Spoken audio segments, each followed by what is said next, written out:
જે વિશ્વના સૌથી મોટા હીરા માર્કેટ એટલે કે ડાયમંડ બુર્સનું પ્રધાનમંત્રી નરેન્દ્ર મોદીએ સુરતમાં ઉદઘાટન કર્યું।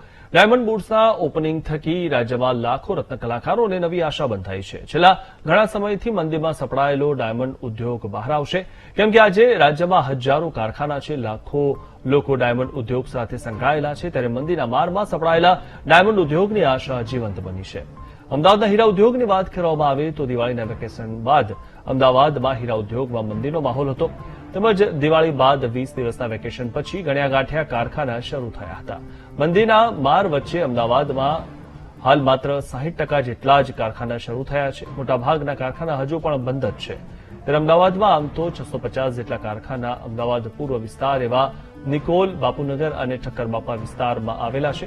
આ હીરા ઉદ્યોગ સાથે સંકળાયેલા અંદાજિત 1.50 લાખથી વધુ કારીગરોને ડાયમંડ બુર્સને કારણે આવનાર જાન્યુઆરીમાં તેજી આવશે તેવી આશા જીવંત બની છે।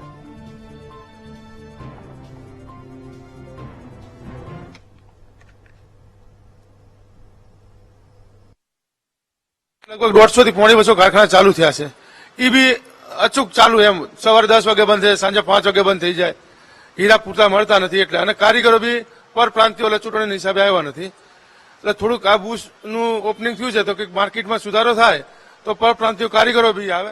10 થી 12 હજારની છે, પણ જો જાન્યુઆરીમાં ઉદઘાટન થાય અને જો સારી પ્રગતિ થાય અને જો લોકો આવે તો હીરાનો ઉદ્યોગ 10 થી 12 હજારની જગ્યાએ 25 થી 30 હજાર કારીગરોનો પગાર થઈ જાય તો લોકોનું અત્યારે એવરેજ બધાની સરખી સમજાય જાય। છેલ્લા 5-6 મહિનાથી હીરા બજારમાં ભયંકર મંદીનું વાતાવરણ છે અને કારીગરોને પૂરતું કાચો માલ મળી રહ્યો નથી। વિદેશથી બી કાચો માલ, રફ માલ ઓછો આવે છે।